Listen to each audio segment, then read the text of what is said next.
All right, welcome back. Hope you all had a great week. Today we're continuing our BCBA exam practice question series, where we're going through a set of practice questions together and breaking them down. If you're new to the channel, welcome. If you're returning, welcome back. Please like and subscribe. If you're looking for our proven study materials, please check out bcbastudy.com. We offer 3 practice exams, a task list study guide, and our famous combo pack. When you pass, let us know so we can include you in our Sunday shout out. Other than that, let's work hard, let's study hard, get to our questions. Question 1. Part of providing ongoing support to staff and trainees includes what? I would say this section of the task list is one of the most missed sections when people fail the exam and get feedback. Personnel, training, implementation, supervision can be very difficult for newer BCBAs. People aren't used to managing other people. They're not used to strategies. I'm here to tell you it's not as difficult as it seems. Okay. All you're really doing is using your behavior analytic training to support your staff and trainees. The same thing you would do for your clients is typically what you're going to be doing for your staff and trainees. So when you're providing ongoing support to staff and trainees, what do you need to be sure you're doing? A, guaranteeing the staff that treatment will produce desired outcomes. So back to our example, would you ever guarantee a client's stakeholder that treatment is going to produce desired outcomes? No, we never offer a guarantee for anything we implement or try. We can say we're going to do our best. This is what we hope to happen, but we would never guarantee an outcome. So you're not going to do that with your staff either. B, at minimum, 1 phone call a month with staff to evaluate performance. Should this be the minimum when you're supervising staff and evaluating performance? Absolutely not, right? You need to touch base with them. You need to actually directly observe them. A single phone call a month is not nearly enough to provide ongoing support to staff and trainees. B is not at a minimum. It's not even close to the minimum. C, ensuring that staff are trained on implementation of interventions. Well, that's the most important part for your RBTs. That's their job, implementation. If they're not well trained, if they're not properly trained, if they're not confident in implementation of interventions, your outcomes are not going to be as good. So you have to ensure that your staff, first and foremost, are trained on implementation of interventions. And we know D, all the above, is wrong because A and B is wrong. So back to B, at minimum, 1 phone call a month with staff to evaluate performance. Would you ever just call your client once a month to check in? No, you're going to go out there, observe, support. Same thing when you're doing personnel management and ongoing supervision. What you want to do is C, ensure that staff are trained on implementation of interventions. A replacement behavior must be chosen for the differential reinforcement procedure that you just designed. What must you be sure of when choosing the replacement behavior? All right. DRAs, DRIs, we're teaching replacement behaviors, right? We have a target behavior. We want to replace it with something else. And we have very strict criteria for these replacement behaviors we want to use. Question is asking, what must you be sure of when choosing the replacement behavior? So essentially, it's asking, these replacement behaviors need to possess what qualities? A, that the behavior produces the same reinforcement as the target behavior. Does the replacement behavior need to produce the same reinforcement as the old behavior or the target behavior? Well, yes, that's the function of the old behavior. And the rule is if we're going to take away a functional behavior, we need to replace it with something else that produces the same function. In other words, it needs to be functionally equivalent. We're not going to take an escape maintain behavior and replace it with an attention seeking behavior. Those two don't match. They're not functionally equivalent. So A, we have to be sure of it. Do we pick A and move on? Do we pick the first answer we see and move on? Don't. We read all of our answer choices every single time. Don't get lazy. So B, that the behavior is in the client's repertoire. Does the replacement behavior need to be in the client's repertoire? It does. How are you going to replace an old behavior with the behavior that the client doesn't know how to do? You can't. You have to teach the behavior first. Okay. So unless that behavior is in the client's repertoire, we're not going to use it. So A and B both look good. What about C? That the behavior produces the same reinforcement as the target behavior, so functionally equivalent, and that it is in the client's repertoire. Yes, both of these things are true. Therefore, C is better than A and B. They'll do that to you on the exam, okay? They want the best, strongest, most complete answer. It's why you can't pick the first one you like and move on. You've got to read them all, and you've got to eliminate the ones that are wrong and have a reason why they're wrong. And then D, the behaviors only need to be topographically similar. The topography is the least important part of this. If you have two functionally equivalent behaviors and one is a great replacement behavior, it doesn't matter if the topography is different. Now, if you're using a DRI, maybe that changes, right? Or a DRA, maybe that changes incompatible versus not compatible, right? But it's not our priority, okay? Behaviors only need to be topographically similar. Only is very strong. Behaviors, first and foremost, need to be functionally similar. So, what must you be sure of when choosing the replacement behavior is C. The behavior produces the same reinforcement as the target behavior, functionally equivalent, and that it is in the client's repertoire. Whenever data is graphed, whether it be a functional behavior assessment or a functional analysis, the variable on the y-axis would be the what? Very easy question. Maybe a 2 or 3 difficulty scale. Maybe a 3 just because of the wording, right? Do all your work up front. Let's predict an answer here. Whenever data is graphed, typically on a line graph, whether it's an FBA or an FA, what is the variable on the y-axis? That's what the question is asking. It's asking about the y-axis. What goes on the y-axis? Well, we know the x-axis is what? Passage of time, sessions, or whatever time you're using.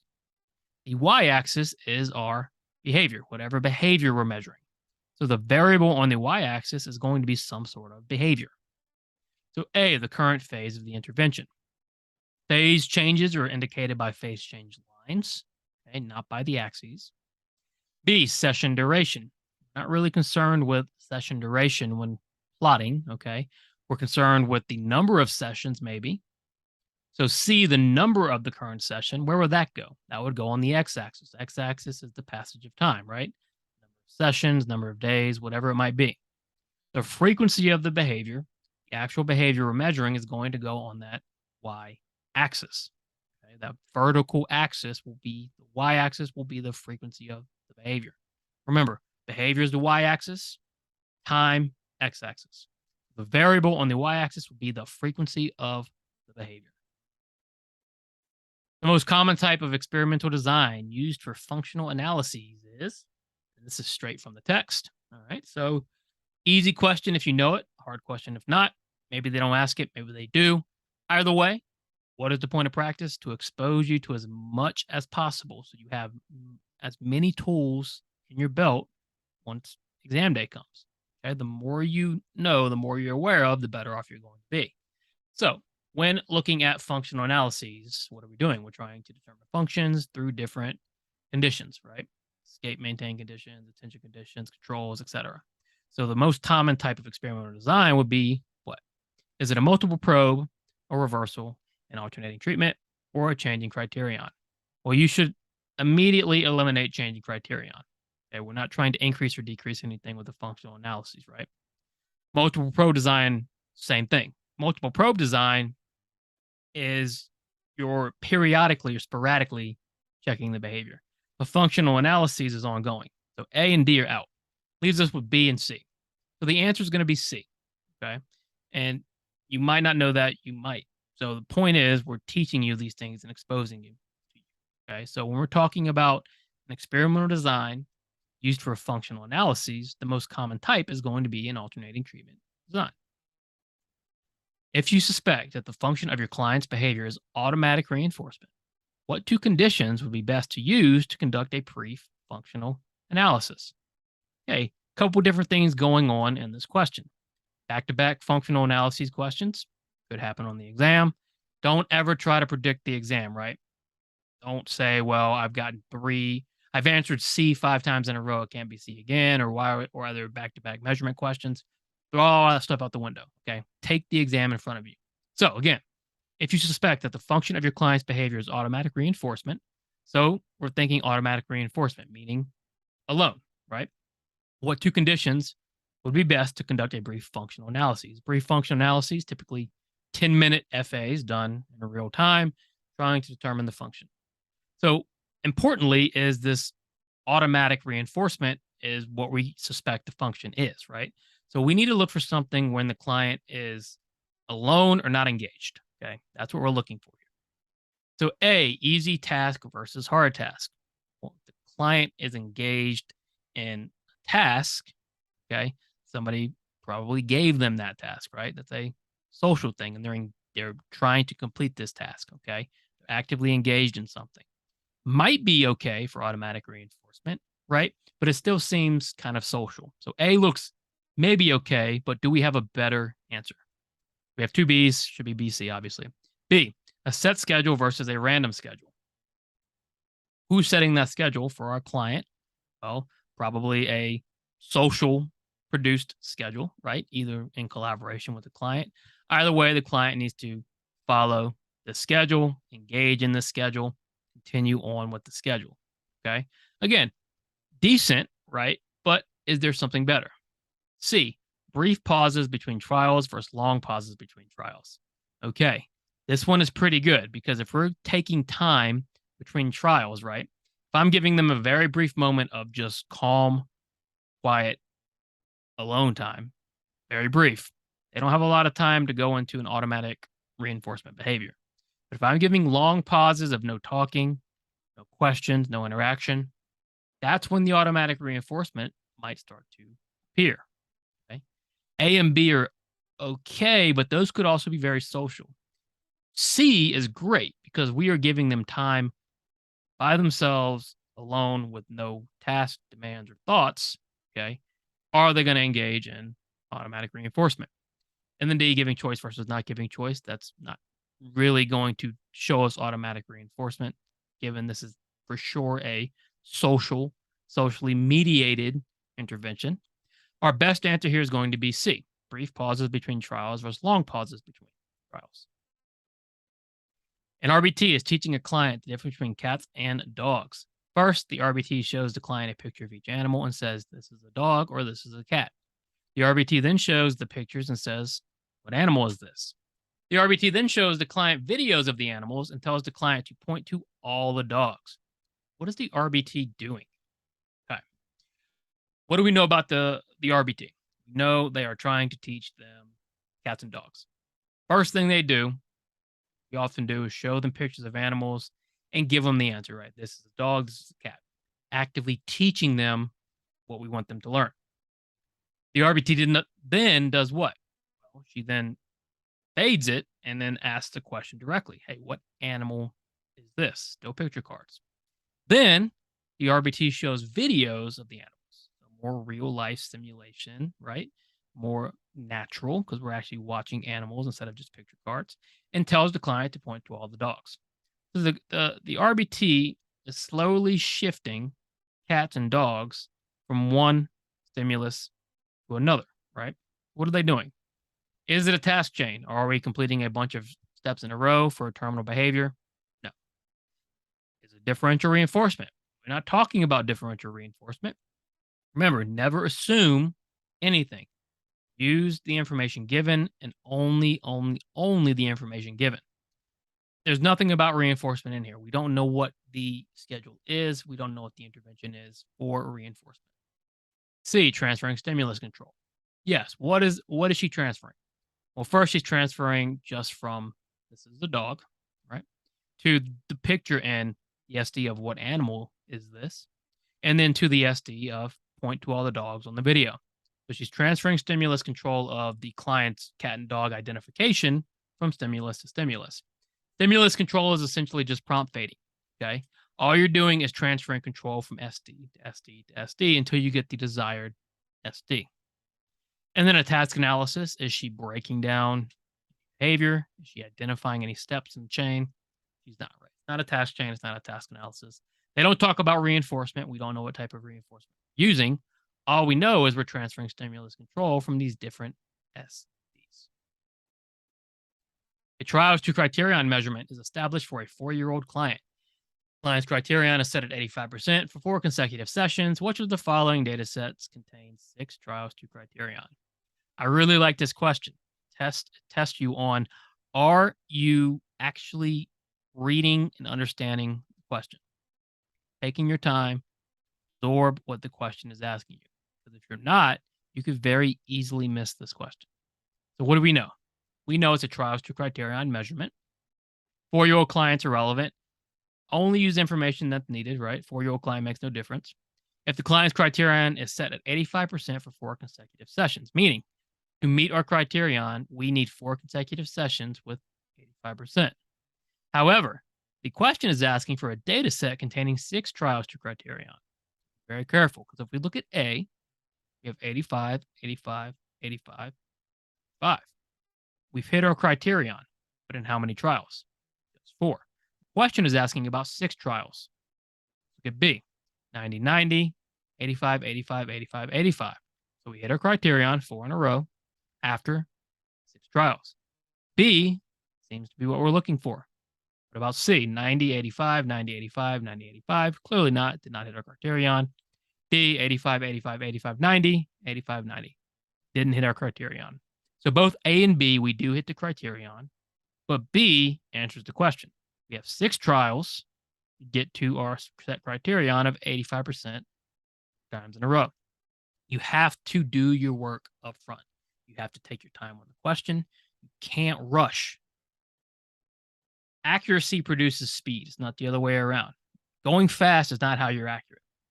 Being accurate in practice is what's going to make you accurate on the exam. If you only do 5 questions a day, but you take your time and you get all 5 of those questions right, it's much more productive than doing 20 questions and missing 15. Okay? Take your time studying. Take your time. Evaluate the following scenarios. Which one offers the most objective description of the event? When we talk about behavior definitions, we talk about objectivity, observability, measurability. We try to avoid things like subjectivity. We don't want subjective. We don't want opinion. We need the facts. What actually happened, right? Objective means it's not really debatable. Exactly what happened. A, it is uncomfortably hot in Vegas in the month of May. Could you debate that? Sure. I think it's comfortable in May. People think it's uncomfortable in May in Vegas. You can debate it. It's subjective. B, people were whispering in the library during finals week. Everybody knows what whispering looks like or sounds like. This is very objective, right? It was finals week. People were in the library. They were whispering. Can't be debated. C, it is too unsafe to go outside and play today. Well, if you ask maybe a mom, she might say, yeah, it is too unsafe. If you ask a dad, maybe he says, what's the big deal? Go out and have fun. So, can it be debated? Yes, not objective.